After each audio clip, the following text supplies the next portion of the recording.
No JBN de hoje, você vai ver que o governo divulgou o calendário de pagamento da segunda parcela do auxílio emergencial. E no nosso comentário de hoje, nós vamos falar sobre os perigos de compartilhar fake news. Você aí tem o costume de checar uma informação antes de enviar para alguém? Uma especialista vai dar algumas dicas para a gente não correr o risco de divulgar mentiras por aí. E nós também vamos conferir as principais notícias do Papa Francisco com o nosso correspondente em Roma, Silvonei José. E ainda hoje nós vamos conferir uma reportagem especial sobre a trajetória da Associação Filhos do Pai Eterno, que completa nesta segunda 16 anos de evangelização. Uma data muito especial para todos nós que fazemos parte desta família de amor. Por isso, nós preparamos uma edição um pouco diferente e maior do nosso jornal. O JBN de hoje já está no ar.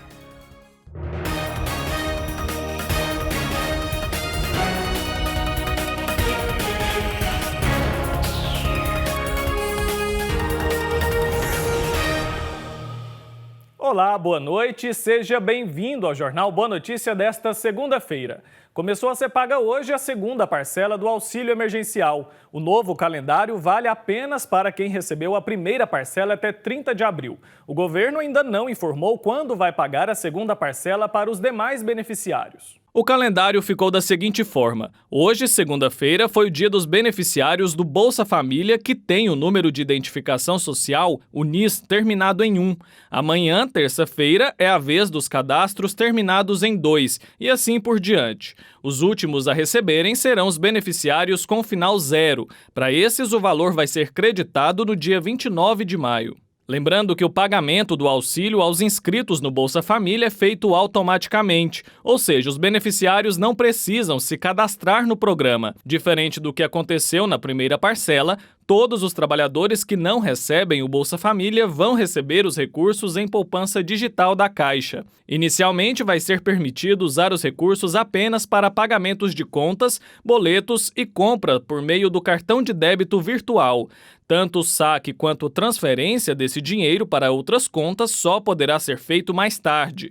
Para quem recebeu a primeira parcela em outra conta, o recurso será transferido automaticamente na mesma data de liberação para o saque. Já os trabalhadores que estão no cadastro único e não recebem o Bolsa Família, assim como os que se inscreveram no auxílio emergencial pelo site ou aplicativo, começam a receber a parcela a partir de quarta-feira, dia 20.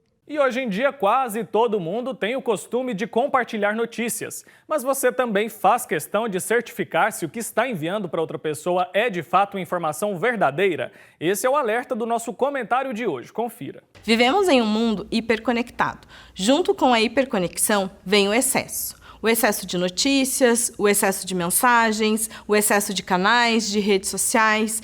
E isso faz com que a gente receba mais informações o tempo todo. Informações importantes e informações falsas, as famosas fake news. Sempre que um assunto ganha destaque na grande mídia, recebemos mais notícias e conteúdos em diversos formatos que são importantes para nossas tomadas de decisão, para a nossa saúde, para a nossa vida. Mas junto com essas decisões importantes, com essas notícias importantes, vêm as notícias falsas e a gente precisa saber separar. O assunto do momento é o coronavírus. Sabemos que é um tema importante para a nossa saúde e para a nossa sociedade. Com a mesma velocidade que a pandemia percorreu o mundo, as notícias falsas percorreram junto com ela.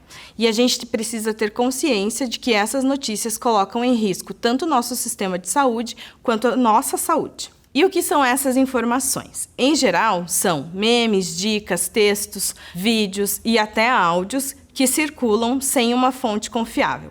Em geral, elas se espalham rapidamente. E sim, é por isso que devemos tomar cuidado e checar todas as notícias sempre que a gente recebe. Antes de qualquer coisa, vá até o site oficial que trata do assunto que você está buscando. Por exemplo, no caso específico do coronavírus, vá até o site do Ministério da Saúde, que inclusive lançou um aplicativo exclusivo sobre o tema e o site deles é o saude.gov.br. Faça sempre essa checagem, leia com atenção as instruções. Além disso, você pode buscar o site ou as redes sociais oficiais da Secretaria municipal e estadual de saúde da sua localidade. Leia bem as instruções e fique atento. Essas são as informações confiáveis. Outra dica é ler sempre grandes jornais e sites, notícias e redes sociais de grandes marcas. Em geral, grandes marcas se preocupam mais com o que colocam em suas redes sociais e buscam fontes e pessoas confiáveis para construir essas matérias. Sobre as informações que você recebe via WhatsApp, leia com atenção e confira se elas batem com as informações que você leu nos canais oficiais. Outra dica é avaliar se o conteúdo que você está recebendo está em outra fonte, como um jornal ou uma grande marca. Como que você pode avaliar isso? Veja se o link, o texto ou o vídeo estão publicados em outros canais e se essa notícia veio acompanhada de algum link. Caso ela venha solta, sem nenhum link de referência e não está em nenhum canal, a chance dela ser falsa é gigantesca. Outras dicas são: leia sempre a notícia inteira, não apenas a chamada. Muitas pessoas hoje replicam a notícia lendo apenas a chamada. Isso é um grande erro. Em geral, dentro dessas notícias, existem várias pegadinhas e informações falsas. Confira sempre a data de publicação da matéria, para não replicar coisas antigas. E é bem importante a gente lembrar que volume não cria verdades. Não é porque você recebeu essa notícia nos grupos da família, dos amigos e por várias pessoas, se não for um canal confiável, isso não é verdade. Seja responsável e consciente. Notícias falsas colocam a vida das pessoas em risco. Se você quer passar confiança para os seus amigos e parentes que te seguem nas redes sociais e estão no seu WhatsApp, cheque as suas fontes. Na dúvida, não repasse notícia. E chegou a hora de conferir as últimas notícias do coronavírus pelo mundo. Vamos ver. As ruas de Moscou estavam desertas neste domingo, enquanto a capital russa se preparava para mais uma semana de restrições impostas para combater a propagação do Covid-19. A Rússia fechou suas fronteiras em março para estrangeiros e cancelou os voos internacionais, exceto aqueles que repatriaram russos ou retornavam estrangeiros para o seu país de origem. Pela primeira vez em 2 meses, a Espanha registrou menos de 100 mortes por conta do coronavírus em 24 horas. O número total de mortes pelo vírus subiu para 27.650, enquanto o de casos confirmados chegou a 231.350. No último sábado, o governo da Espanha anunciou que vai tentar estender o estado de emergência ao coronavírus uma última vez até o final de junho. Sítios arqueológicos gregos, incluindo a Acrópole, reabriram na segunda-feira após 2 meses de bloqueio devido às medidas tomadas para conter a propagação do coronavírus. Trabalhadores com máscaras e escudos plásticos estavam no local para informar os poucos turistas estrangeiros que chegaram sobre os novos regulamentos de distanciamento social, o que exige que os visitantes permaneçam a 1,5 metro de distância. Uma placa lembrando os visitantes para manter distância um dos outros havia sido colocada acima das catracas dos ingressos. A Grécia iniciou uma flexibilização gradual das medidas de bloqueio em 4 de maio. E na Itália, lojas e restaurantes em todo o país reabriram sob rigorosas regras de distanciamento social e higiene, conforme recomendado pelas autoridades de saúde. O governo está tentando reduzir o bloqueio imposto pela pandemia para recuperar a economia devastada. Em uma tentativa de evitar o contágio, a Itália foi o primeiro país europeu a impor restrições em todo o país em março, sancionando apenas um relaxamento inicial das regras em 4 de maio, quando permitiu a reabertura de fábricas e parques. E agora a gente muda de assunto para falar sobre a Associação Filhos do Pai Eterno, que completa hoje 16 anos de existência. Uma história de amor que reúne devotos de todo o Brasil e do mundo com um único propósito: levar o amor do Divino Pai Eterno cada vez mais longe.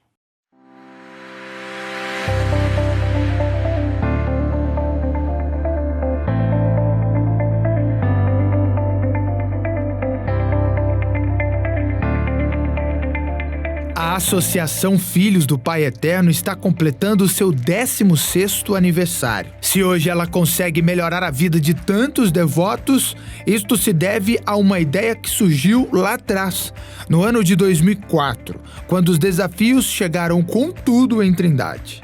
Quando aconteceu em fevereiro de 2004, uma situação de uma represa que estourou e levou a GO 060, praticamente as 2 pistas dela, morro abaixo, aconteceu de um santuário não ter praticamente possibilidade de visitas de fiéis. Era a única estrada real que ligava Goiânia, Trindade e toda essa região do sudoeste goiano. Até então o santuário também era conhecido somente aqui na região. Muitos goianos também nem conheciam o Santuário de Trindade nem a devoção ao Divino Pai Eterno. Às vezes ouviram falar, mas a devoção mesma, ela não passava das fronteiras goianas. Quando aconteceu essa catástrofe dessa represa explodir e levar as 2 pistas em fevereiro daquele ano de 2004, então eu comecei a pensar, as pessoas não podem vir a Trindade. As pessoas não têm condições de vir por causa de uma situação dessa. É uma questão climática, uma questão de uma catástrofe, de um erro humano talvez, mas que causou um problema para os devotos do Pai Eterno. O que fazer para colocar o Pai Eterno na casa deles, na vida deles, para que quando eles não puderem vir, eles assim mesmo estejam linkados, conectados com a vida e a espiritualidade dessa devoção tão bela, tão poderosa e tão forte. Então foi aí que eu comecei a pensar uma associação de fiéis. Ali nascia um projeto que mudaria a vida de muitas pessoas. Brilhou na cabeça do padre Robson a luz que levaria toda a fé e tradição vivida aqui no centro-oeste do Brasil para os lares espalhados no mundo todo. E o início foi muito desafiador. Em 2006, nós começamos um trabalho na televisão. Depois de muita luta, iniciamos com a Rede Vida de televisão a novena no dia 1º de setembro de 2006, a novena do Divino Pai Eterno, dos Filhos do Pai Eterno. E ali começamos com um horário, com muitas dificuldades, peguei inclusive dinheiro emprestado no banco, sem ter nem o que colocar lá como garantia, então foi muito mais uma confiança do banco em nós e pagamos o 1º e o 2º mês da novena na Rede Vida.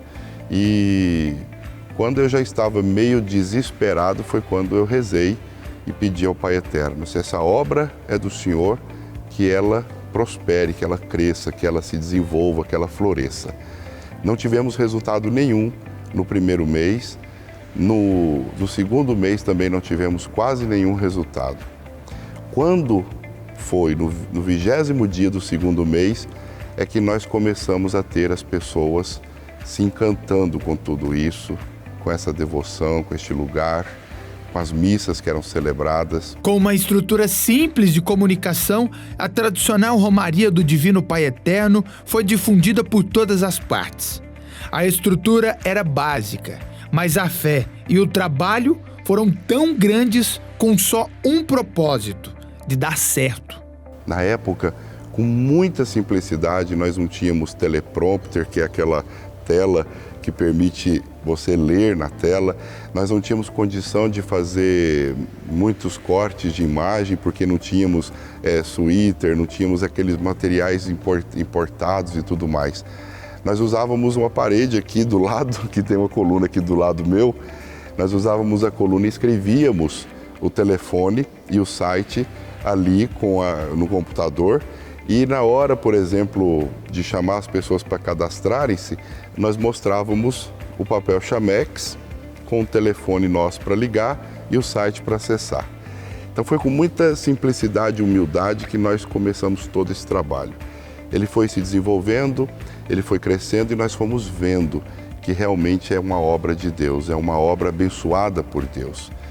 Se desenvolveu de tal maneira que poucos meses depois nós já tivemos novos horários na Rede Vida, tivemos um crescimento exponencial, fazendo com que as pessoas quisessem mesmo fazer com que essa obra fosse avante.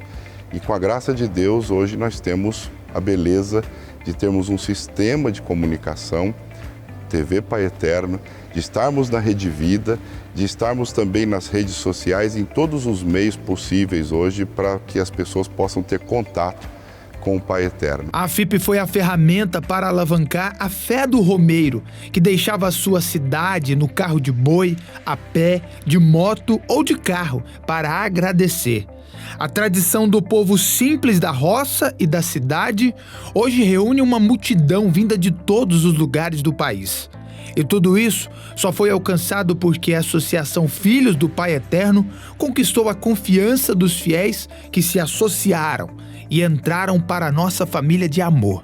O segredo é ser sincero, é falar não só daquilo que sabe, daquilo que lê, mas daquilo que se experimenta, daquilo que se vivencia.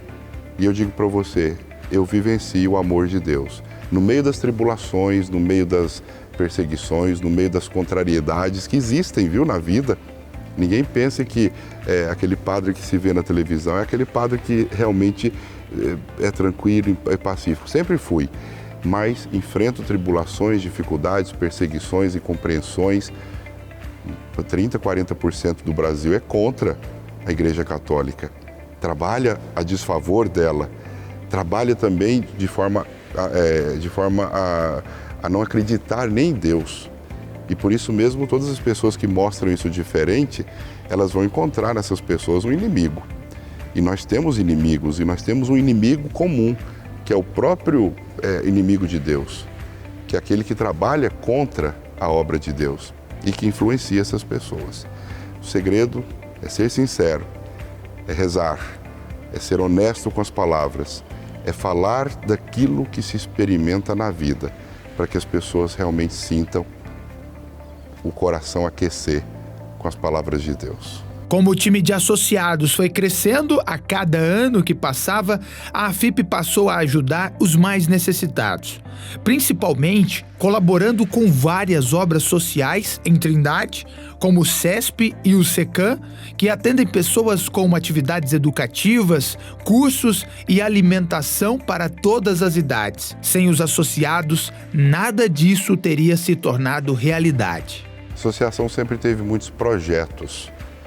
Nós nunca esperávamos que ela fosse crescer tanto em tão pouco tempo. Nós estamos falando de 16 anos de um trabalho que começou do nada, do zero. Nós não tínhamos uma máquina fotográfica, nós não tínhamos uma câmera básica para filmagem, nós não tínhamos um tripé. E a gente começou do nada.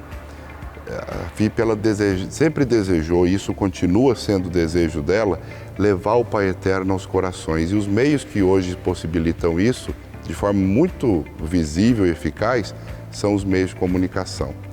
Por isso, eu acredito que o grande alcance que ela já tomou, através dos meios de comunicação, já é a forma mais bela de ter implementado esse trabalho. Nós chegamos a um ponto muito forte. Então, talvez a televisão seja o ponto mais forte, seja o ganho maior que a FIP teve.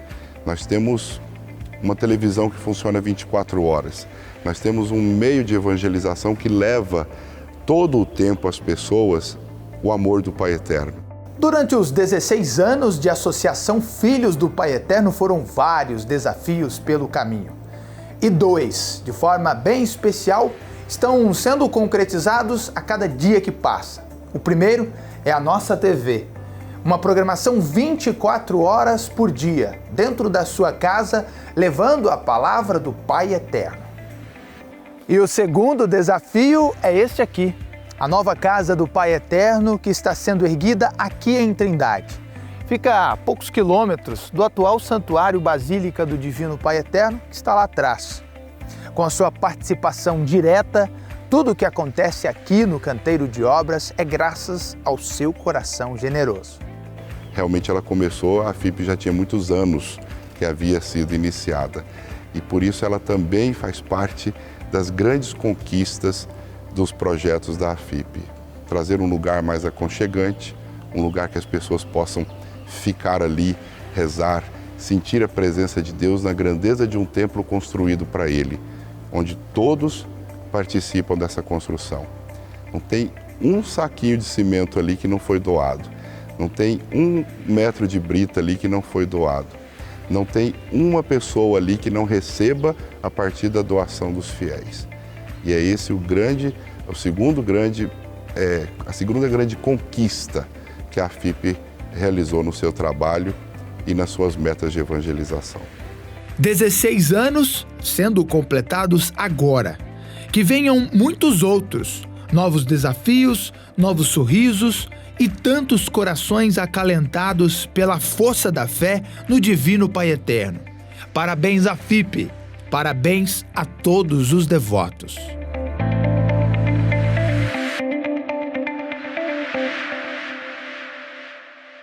E no dia em que a FIP completa seu 16º aniversário, a nossa equipe começou uma série de lives para te mostrar um pouco mais dos bastidores e das rotinas de trabalho de toda a Associação Filhos do Pai Eterno. A primeira transmissão ao vivo aconteceu hoje às 11 da manhã e foi conduzida pelo padre Wellington Silva. Ele entrevistou a Angelita Guedes, que é a primeira funcionária da FIP. A gente vai ver agora um vídeo da Marcela, que trabalha com as redes sociais da associação. Ela vai falar para a gente um pouquinho sobre o objetivo de fazer essas lives. Veja só. O objetivo da live é mostrar a sensibilidade de quem opera, a Associação Filhos do Pai Eterno, que são os colaboradores. Então, aproximar o devoto de conhecer um pouco da nossa realidade, de como funciona o dia a dia da Associação Filhos do Pai Eterno. E também hoje começando com a TV Pai Eterno, que faz aniversário de 1 ano. Então as lives vão ser sempre conduzidas pelo Padre Wellington, com a participação de um dos nossos colaboradores. E você, é claro, é nosso convidado a acompanhar essas lives toda sexta-feira às 11 da manhã no Instagram da AFIP, que é o @AFIPOficial, tá bom? E agora a gente vai para o intervalo e a seguir você vai conferir uma reportagem especial sobre São João Paulo II. É daqui a pouco.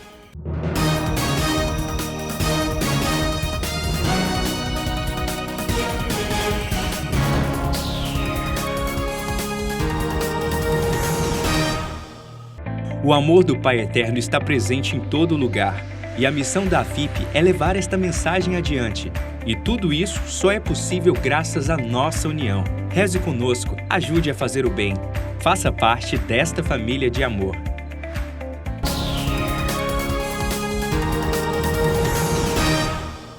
Estamos de volta com o JBN de hoje. Muito obrigado pela sua companhia. O Papa João Paulo II, que morreu em 2005, completaria agora, em 2020, 100 anos de idade. E é a história do agora São João Paulo II que você vai conferir na reportagem da Daiane Rodrigues a partir de agora. Vamos ver.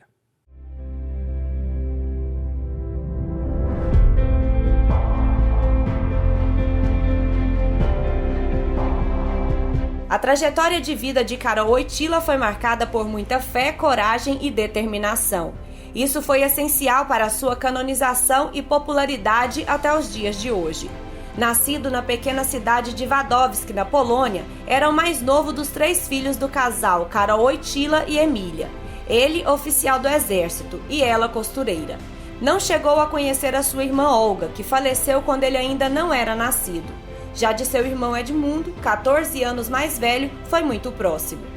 Ele era médico e acabou falecendo muito cedo após contrair a doença de um paciente no hospital. Antes de perder o irmão, já tinha perdido sua mãe, que faleceu em abril de 1929, aos 45 anos. Após as grandes perdas, continuou vivendo por um tempo com seu pai em Wadowski. E em 1938 decidiram se mudar para Cracóvia, a cerca de 50 quilômetros de distância. Lá ele se matriculou na Universidade Jaquelônica e se dedicou ao estudo de outros idiomas e também de filosofia, ciência que estuda outras línguas através de textos antigos. Sempre foi muito prestativo. Naquela época ele também se prontificou como voluntário na biblioteca. Na Cracóvia participou de diversos grupos teatrais, já que tinha muita vontade de ser ator. Foi naquela época que o seu talento para as línguas aflorou e ele aprendeu 12 idiomas diferentes, 9 dos quais ele usaria frequentemente em seu pontificado. Um ano depois de chegar a Cracóvia, em 1939, as forças de ocupação da Alemanha nazista fecharam a universidade após invadirem a Polônia. Era o início da Segunda Guerra Mundial. Numa tentativa de não ser deportado para a Alemanha, Carol, que já não tinha mais como continuar os estudos, conseguiu um emprego. Trabalhou como operário em uma pedreira e também em uma indústria química.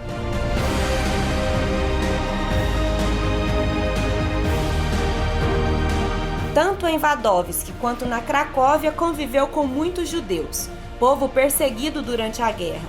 Muitos deles foram arrastados para a morte em Auschwitz, o campo de concentração onde milhares de vítimas morreram nas câmaras de gás.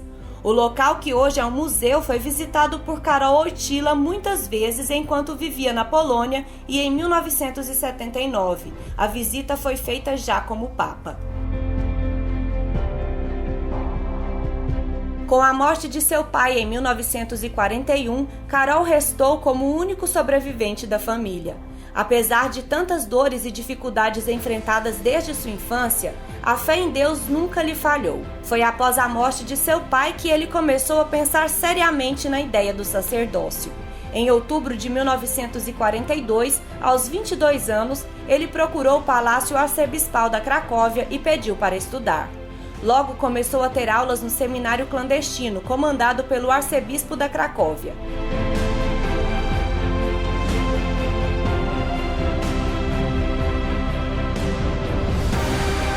Era o início da vida religiosa de quem atingiria o ápice como papado. No dia 1º de novembro de 1946 foi ordenado padre, e em 1978, com a morte do Papa João Paulo I, que viveu apenas 33 dias de pontificado, o conclave elegeu Karol Wojtyła como nono pontífice. Com a nova missão, Karol Wojtyła escolheu o nome de João Paulo II, em homenagem ao seu antecessor, e a tradicional fumaça branca informou a multidão reunida na Praça de São Pedro que um papa havia sido escolhido. Era o primeiro papa não italiano. Em sua história como pontífice ficou marcado o fato de ter sido um dos que mais viajaram. Foram 129 países visitados, encontros com fiéis das mais diversas crenças.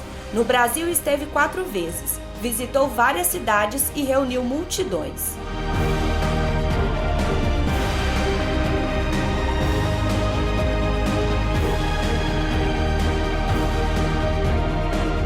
João Paulo II fez história por ter sido um grande defensor dos direitos humanos e mensageiro da fé e da paz. Em seus discursos sustentou opiniões fortes, como a oposição que tinha a pena de morte. Também trabalhou em prol do ecumenismo e tentou melhorar as relações entre o catolicismo e as outras religiões. Com o carisma e a influência que tinha, promoveu importantes mudanças políticas. Uma delas foi a queda do comunismo na Polônia, e em 1981 um acontecimento preocupou o mundo. Naquele ano, durante uma celebração, o Papa foi vítima de um atentado. A roupa que Papa João Paulo II usava no dia 13 de maio de 1981 está exposta no Santuário de São João Paulo II, na Cracóvia. Era festa de Nossa Senhora de Fátima na Praça São Pedro, no Vaticano, e o pontífice estava em pé no Papa Móvel, abençoando os peregrinos, como ele costumava fazer. Naquele momento, ele foi atingido por 2 tiros que perfuraram diversos órgãos, e a roupa ficou exatamente assim, completamente suja de sangue. Depois da recuperação, o pontífice atribuiu a Nossa Senhora de Fátima o grande milagre de ter escapado da morte. Meses depois, deixou mais um exemplo ao mundo quando decidiu visitar e perdoar na prisão o homem que atirou nele. Em agosto de 2002, voltou pela primeira vez à Polônia, sua terra natal. Celebrou missas para uma multidão na Cracóvia e, a caminho do aeroporto para voltar para Roma, sobrevoou de helicóptero Wadowski, cidade em que nasceu.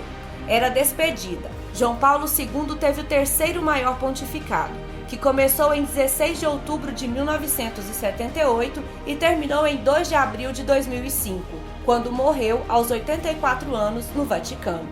Ele sofria da doença de Parkinson. Devido ao seu legado, sua história e milagres reconhecidos, em 5 de julho de 2013, após o período usual de 5 anos, o Vaticano anunciou a santificação do santo polonês. Para o mundo, um professor cristão que foi fundamental na prática do bem para toda a humanidade.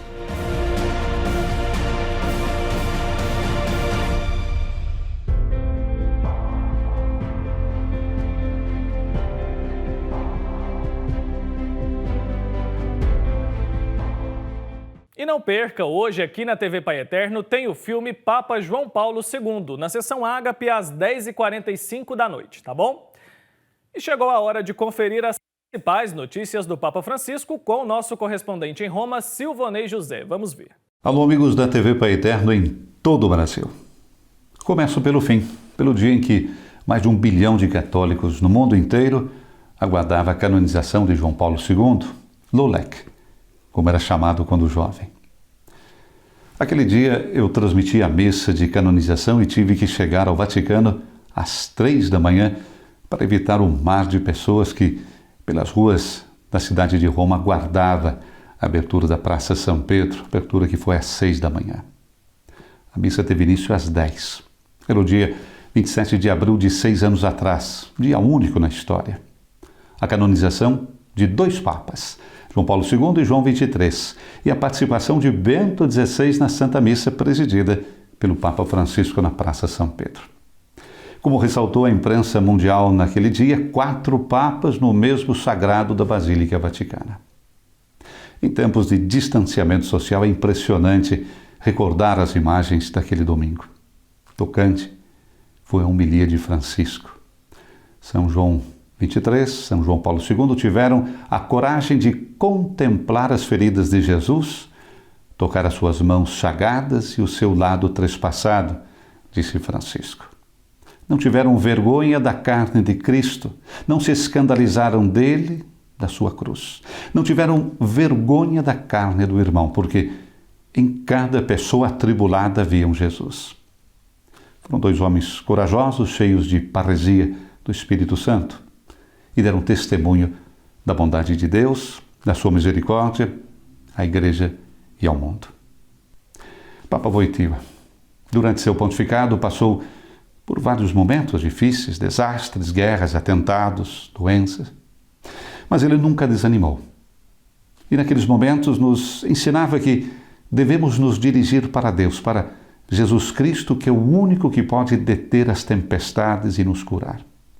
Mas ele também nos mostrou que devemos nos dirigir à Mãe de Deus, que pode interceder por nós, nos ajudar. Após a tempestade, na verdade, sempre vem o sol.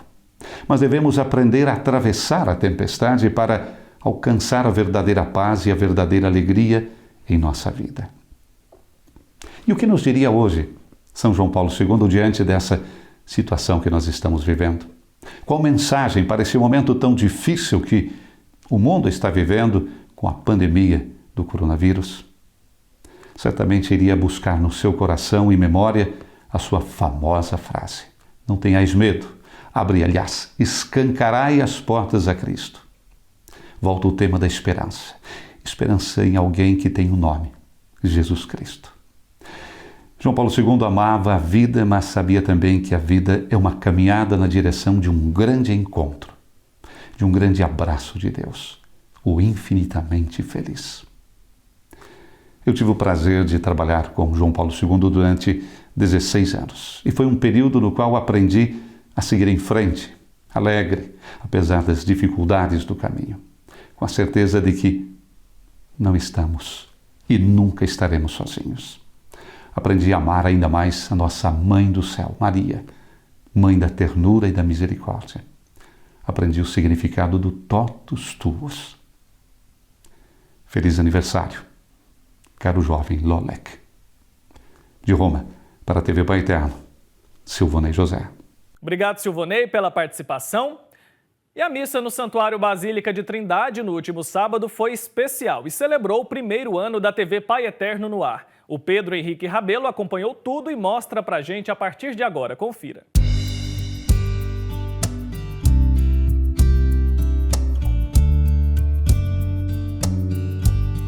Os últimos dias estão sendo de comemorações na Associação Filhos do Pai Eterno.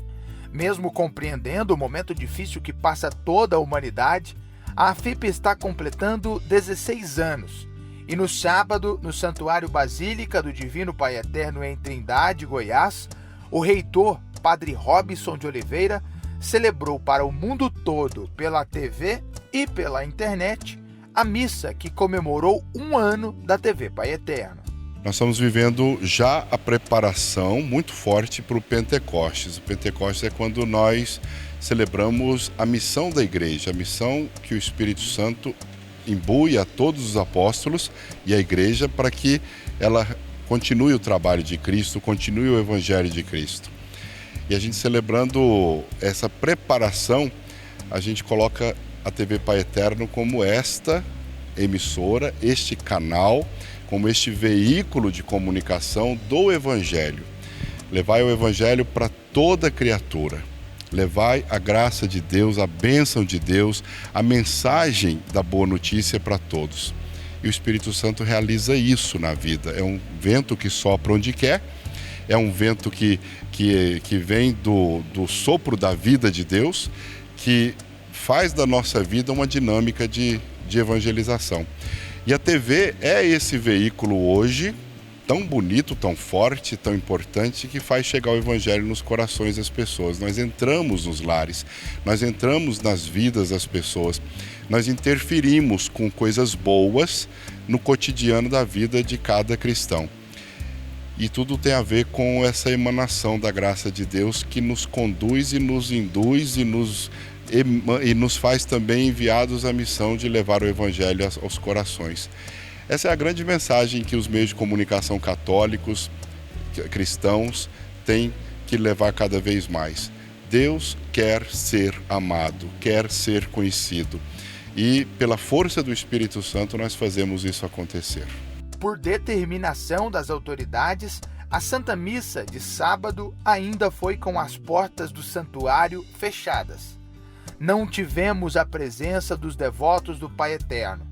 Uma decisão importante e que está sendo respeitada, mas que deixa a casa do Pai incompleta, sem os seus filhos, e incomoda a todos. O coração da gente se impacta com isso. Nós vivemos tempos difíceis. Transformar tudo isso em normalidade é um desafio para todos nós.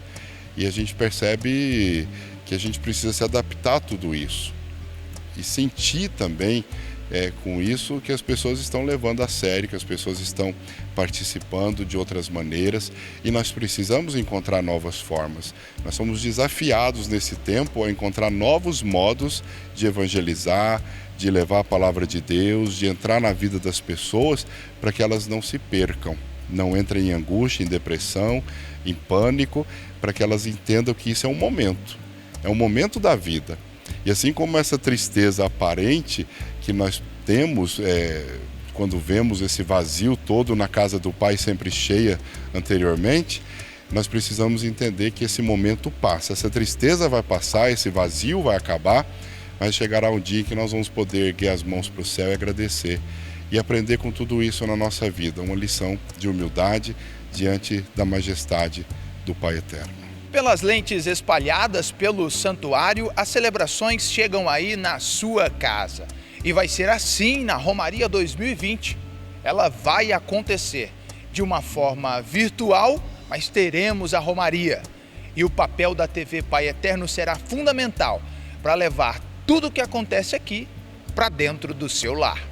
A Romaria desse ano é uma Romaria por televisão, nós podemos até chamar Romaria virtual, mas nós vamos fazê-la pelos meios de comunicação. A TV Pai Eterno vai ficar ativamente. Ano passado nós conseguimos fazer uma cobertura, então a Romaria tem dinâmica própria. A TV Pai Eterno simplesmente acompanhou fatos que aconteciam o tempo todo, foliões, carreiros, as pessoas chegando, as palestras, as pregações, as grandes concentrações, as procissões, tudo que era realizado aqui, TV Pai Eterno dava cobertura. Agora não, a TV Pai Eterno vai promover que as pessoas sintam a presença do Pai Eterno e vivam essa espiritualidade, fazendo com exclusividade essa transmissão para todo o Brasil e até fora dele. Então é diferente, é totalmente diferente. O que nós vivemos ano passado era tentar apresentar um pouco de um movimento forte, autônomo, que tinha movimento próprio, que tinha força própria. E agora a TV Pai Eterno, ela quer levar a dinâmica de tudo isso, sem perder espiritualidade e profundidade, para que as pessoas sintam, tenham o mesmo sentimento que tinham sempre que vinham à Trindade. É uma romaria atípica, né? Ainda mais um tempo tão especial para nós todos, filhos amados do Pai Eterno, 180 anos da devoção. Parabéns, TV Pai Eterno, no seu primeiro aninho de vida e existência. Fiquemos em paz, na graça do Senhor, que Ele sempre nos acompanha. Graças a Deus. E esse foi o JBN de hoje. Muito obrigado pela sua audiência. A gente vai ficando por aqui. Lembrando que amanhã nós estamos de volta e eu conto com a sua companhia. Então, um forte abraço para você e até lá.